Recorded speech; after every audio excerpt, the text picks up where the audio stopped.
नमस्कार, मैं हूं आपके साथ आस्था कौशिक। मैं आपको बताऊंगी चंद्रयान 3 से जुड़ी क्या बड़ी खबर सामने आई है। नमस्कार, मैं हूं आपके साथ युक्ता दीक्षित। मैं आपको बताऊंगी कि आधी रात को चोर पुलिस के खेल का क्या हुआ अंजाम। नमस्कार, मैं हूं आपके साथ शीनम शर्मा और मैं आपको बताऊंगी कि कैसे हुई पाकिस्तान की इंटरनेशनल बेइज्जती।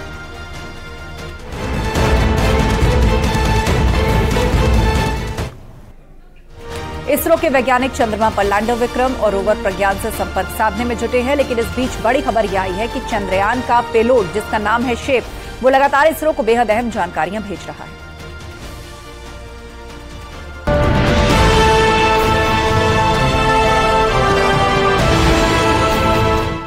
चंद्रयान 3 को लेकर आई है एक और बड़ी खबर। चंद्रमा पर अब भी जिंदा है चंद्रयान 3 का पेलोड, जो लगातार इसरो को जानकारियां भेज रहा है। वैज्ञानिक भारत के चंद्रयान 3 के लैंडर विक्रम और रोवर प्रज्ञान से दोबारा संपर्क साधने में जुटे हैं, लेकिन फिलहाल इनमें उन्हें सफलता नहीं मिल पाई है। लेकिन कोई है जो अब भी लगातार चंद्रमा की जानकारियां भेज रहा है। चंद्रयान 3 का एक पेलोड है जो अब भी एक्टिव है। इसका नाम है spectropolarimetry of habitable planet earth. इसे शेप भी कहा जाता है। शेप कई दिनों से चंद्रमा के चक्कर लगा रहा है और जानकारियां इसरो को भेज रहा है। खास बात यह है कि चंद्रयान का ये पेलोड ऐसी स्थिति का अध्ययन कर रहा है जिससे ये साफ होगा कि क्या किसी ग्रह पर पृथ्वी की तरह रहने योग्य हालात हो सकते हैं या फिर नहीं। ये जो डेटा भेज रहा है उससे इसरो के वैज्ञानिक ये पता लगा पाएंगे कि जो ग्रह सौर मंडल के बाहर हैं, उनमें पृथ्वी की तरह रहने जैसे हालात हैं या फिर नहीं।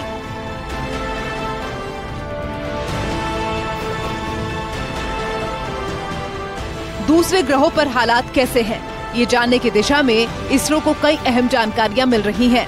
इसे इसरो के लिए बड़ी सफलता के रूप में देखा जा रहा है।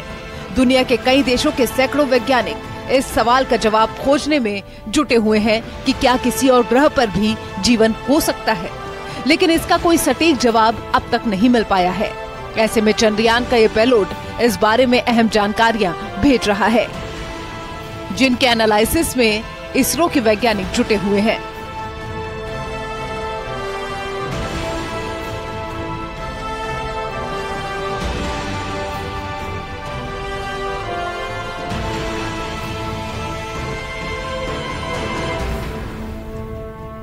स्पेस साइंटिस्ट के मुताबिक अब तक 5000 से ज्यादा एक्सोप्लैनेट खोजे जा चुके हैं, जिनके बारे में जानकारियां जुटाई जा रही हैं और उन पर जीवन की संभावनाओं को तलाशा जा रहा है। भले ही चंद्रयान के लैंडर विक्रम और रोवर प्रज्ञान अभी एक्टिव ना हुए हों, लेकिन शेप नाम का ये पेलोड इसरो के बारे में बेहद अहम जानकारियां लगातार भेज रहा है। Bureau report, news 18।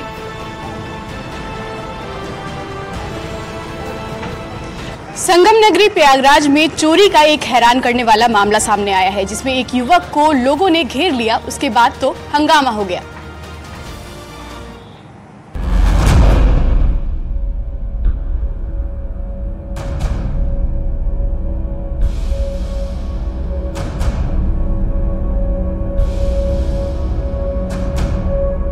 रात के अंधेरे में घर की छत से ये युवक पत्थर बरसा रहा है, भागने की कोशिश कर रहा है। इस युवक पर चोरी के मकसद से घर में घुसने का आरोप है। वो छत की मुंडेर पर चहलकदमी करते हुए भागने की कोशिश करने लगा, लेकिन घर के नजदीक ही किसी शख्स ने उसे देख लिया। उसने हंगामा मचाया, जिसके बाद मौके पर भीड़ इकट्ठा हो गई। युवक भागने की कोशिश करने लगा, लेकिन लोगों ने उसे भागने का मौका नहीं दिया। वो चारों तरफ से बुरी तरह से घेर चुका था।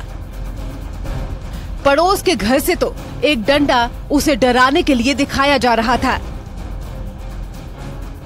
स्थानीय लोगों ने पुलिस को भी सूचना दे दी, जिसके बाद पुलिस भी मौके पर उसे दबोचने के लिए पहुंच गई। युवक बुरी तरह से फंस चुका था। उसे समझ ही नहीं आ रहा था कि अब क्या किया जाए। उसने छत से पत्थर उठाए और जमीन की तरफ फेंकने लगा। रात के अंधेरे में काफी देर तक इसी तरह हंगामा चलता रहा। वो छत से पत्थरबाजी कर रहा था और पुलिस नीचे उसे पकड़ने के लिए खड़ी हुई थी। दरअसल मांडा इलाके के टिकरी गांव में बना ये घर राम दुलार नाम के शख्स का है। उसके घर का कोई भी सदस्य घर में नहीं रहता और इसी वजह से मकान में ताला जड़ा हुआ रहता है।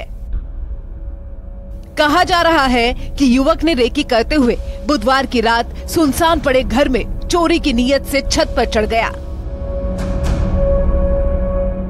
वो घर में दाखिल हो गया, कुछ सामान भी अपने साथ लाया, लेकिन गांव के एक युवक ने उसे देख लिया और जिसके बाद तो पूरे गांव ने आसमान सर पर उठा लिया। बाद में कड़ी मशक्कत के बाद युवक को गिरफ्तार कर लिया गया। उधर युवक के पकड़े जाने और चोरी का सामान बरामद होने से स्थानीय लोगों ने भी राहत की सांस ली है। घर के मालिक को भी खबर दी गई है। प्रयागराज से न्यूज़ 18 के लिए सर्वेश दुबे की रिपोर्ट। आगरा लखनऊ एक्सप्रेसवे पर मवेशियों की आवाजाही से हादसों की आशंका लगातार बनी रहती है, जिसे रोकने के लिए अब सरकारी इंतजाम किए जा रहे हैं। एक रिपोर्ट आपको दिखाते हैं।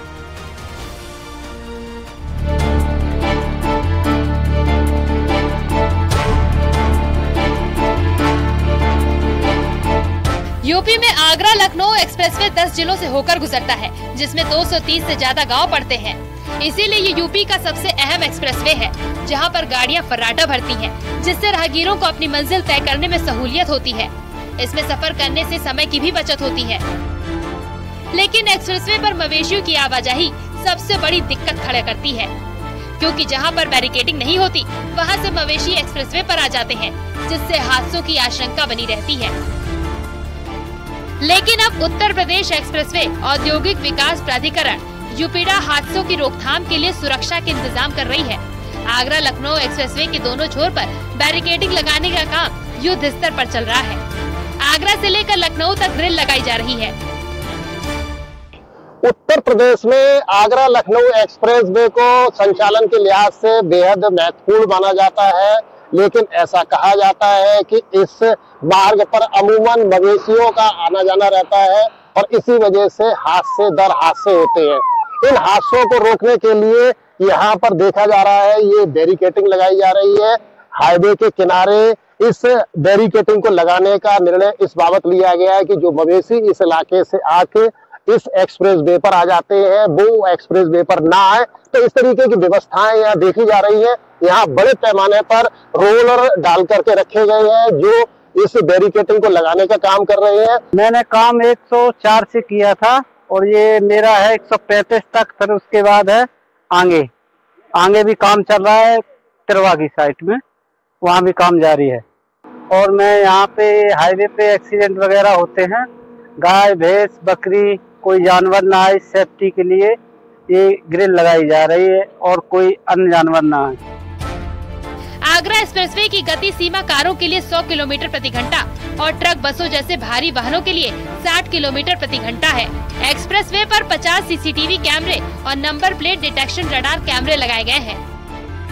आगरा से लखनऊ की दूरी तय करने के रास्ते के बीच फिरोजाबाद, मैनपुरी, इटावा, औरैया, कन्नौज, कानपुर नगर, हरदोई और उन्नाव जिले आते हैं। यूपी के लोगों के लिए ये एक्सप्रेसवे जिंदगी का अहम हिस्सा बन गया है और अब ऐसे में बैरिकेडिंग लगाने से किसी भी अनहोनी से बचने में कारगर होगा। इटावा से दिनेश शाकी की रिपोर्ट, न्यूज़ 18।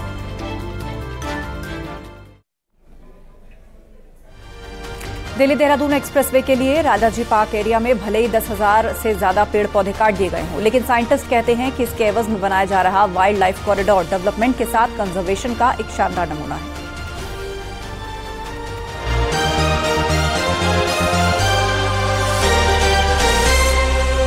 दिल्ली देहरादून 6 लेन एक्सप्रेसवे हाईवे के लिए राजाजी टाइगर रिजर्व और यूपी शिवलेक फॉरेस्ट डिवीजन के 10,000 पेड़ पौधे काटे गए। इस इलाके में वर्तमान हाईवे को अपग्रेड कर पिलर के ऊपर से गुजारा जा रहा है।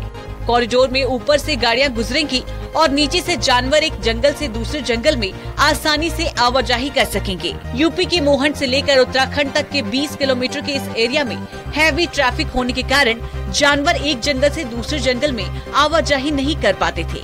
अब साइंटिस्ट का कहना है कि ये कंजर्वेशन के साथ डेवलपमेंट का एक शानदार मॉड्यूल है। मोहन से आगे कलेसर तक हमारा ना हाथी जा पाता था ना हमारा टाइगर जा पाता था, क्योंकि इतना ट्रैफिक था। ये हाईवे जब अपग्रेड होगा तो उसके बाद मोहन के साइड में जितना भी जंगल है कलेसर तक, मैंने अपनी प्रेजेंटेशन में कहा था कि वो जंगल नहीं थे, वो पौधे थे, ट्रीज थे वो, मगर वो अब जंगल बनेगा। ट्रीज और जंगल में क्या फर्क होता है?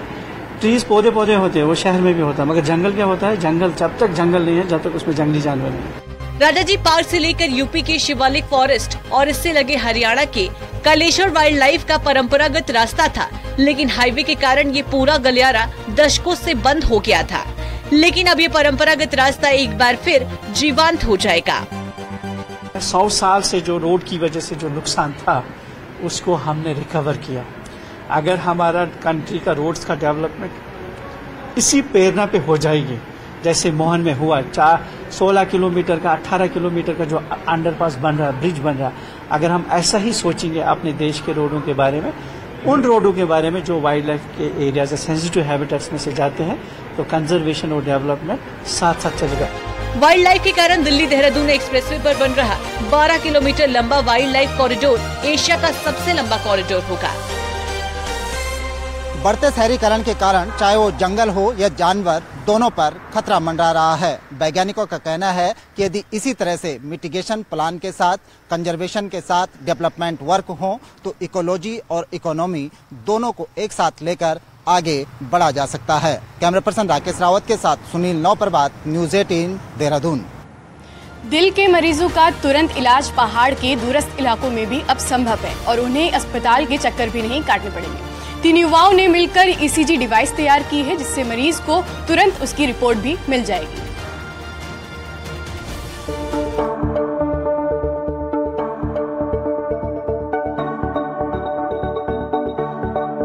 दौड़ भाग से भरी जिंदगी में दिल के मरीजों की संख्या लगातार बढ़ती जा रही है। पहाड़ में कार्डियो डॉक्टर्स की कमी के चलते मरीज को समय पर इलाज नहीं मिल पाता, जिस वजह से कभी कभी मरीजों की जान तक चली जाती है। ऐसे में पहाड़ के 3 युवाओं ने संपुदन नाम से ईसीजी डिवाइस तैयार किया है। इस डिवाइस पर 3 युवकों ने साल 2016 से काम शुरू किया था, जिन्होंने अपने दोस्तों के साथ मिलकर अब इसका अपडेटेड वर्जन लॉन्च किया है। संपुदन नियो नाम का ये ईसीजी डिवाइस है, जो आपके फोन से कनेक्ट होकर मरीज की पूरी रिपोर्ट 1 मिनट से भी कम समय में दे देता है। न्यूज़ 18 संवाददाता ने भी इस डिवाइस का डेमो किया है। इसका नाम स्पंदन नियो है। ये वर्ल्ड का स्मॉलेस्ट ईसीजी डिवाइस है। कैसे वर्क करता है बताइए। इसे काम करने के लिए सिंपली हमें इसका एक एंड पे हमारे ईसीजी केबल्स है, दूसरे एंड पे यूएसबी केबल है। ईसीजी केबल्स को हमको जो भी पेशेंट है उसके चेस्ट पे लगा को हम हमारे मोबाइल फोन पे, हमारा एप्लीकेशन है स्पंदन, उस स्पंदन एप्लीकेशन को ओपन करेंगे। उसे ओपन करने के बाद जैसे ही हम इसको प्लग करेंगे तो यहाँ पे ये रिकॉग्नाइज करेगा कि हमारा स्पंदन डिवाइस कनेक्ट हुआ। हम स्टार्ट टेस्ट करेंगे। स्टार्ट टेस्ट करने के बाद ये हमें कहेगा कि आप थोड़ा सा स्टडी रहिए पेशेंट को, और ये ईसीजी स्टार्ट हो जाएगा। ये 10 सेकंड तक ईसीजी को रिकॉर्ड करेगा। उसके बाद इस रिकॉर्डेड ईसीजी का इंटरप्रिटेशन कि ये ईसीजी नॉर्मल है या एबनॉर्मल है, और जो भी इसके रिजल्ट्स हैं वो हमें पता चलेंगे। ये कि कैसे जो रिपोर्ट है वो हमारे फोन पर जो एप्लीकेशन है उसमें ये ओवरऑल आ चुकी है, और इसमें पेशेंट को कहाँ पर ये लीड्स लगानी है ये भी बताया गया है। इसके अलावा रिपोर्ट्स फिर ये डॉक्टर्स को सेंड की जा सकती है। तो ये मिनी पोर्टेबल ईसीजी हम कह सकते हैं कि इन लोगों ने लॉन्च किया है। स्पंदन एक पोर्टेबल ईसीजी डिवाइस है जो स्मार्टफोन्स में काम करता है। इससे आप ईसीजी कहीं भी, किसी वक्त, किसी भी समय, विदाउट इंटरनेट, विदाउट बैटरी काम कर सकते हैं। एंड रिगार्डिंग टू उत्तराखंड के लिए बहुत इम्पोर्टेंट इनोवेशन है, क्योंकि यहाँ जैसी स्वास्थ्य समस्याएं आती है रिमोट एरियाज में। वहीं डिवाइस के बारे में बताते हुए कंपनी से जुड़े मेंबर्स ने बताया कि इस डिवाइस के लिए हमारे पास कई जगह से डिमांड आई थी। पूरा 6 महीना हमें अलग अलग देशों से और अलग अलग रीजन से, रिमोट एरिया से हमें काफी कॉलें आने शुरू हो गई थी, जिस वजह से हम लोगों को अलग अलग नीड का हमें पता चला कि यार एक डिवाइस मिलिट्री के लिए भी हो सकता है, क्योंकि मिलिट्री से भी हमें बहुत डिमांड आई। लद्दाख के रीजन से, जो भी कोस्टल एरियाज थे, वहां से हमें काफी डिमांड आई। पहाड़ में जहां स्वास्थ्य सुविधाओं को लेकर सरकार हमेशा से प्रयासरत है, वहीं ईसीजी डिवाइस लोगों के लिए मददगार साबित हो सकती है। अब ये युवा अपनी डिवाइस का प्रेजेंटेशन सरकार को देंगे, जहां से अप्रूवल के बाद ये लोगों को उपलब्ध हो पाएगा। न्यूज़ 18 के लिए देहरादून से भारती सकलानी उनियाल की रिपोर्ट।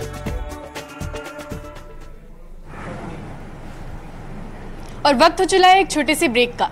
खबरें लगातार जारी हैं। आप बने रहिए न्यूज़ 18 के साथ।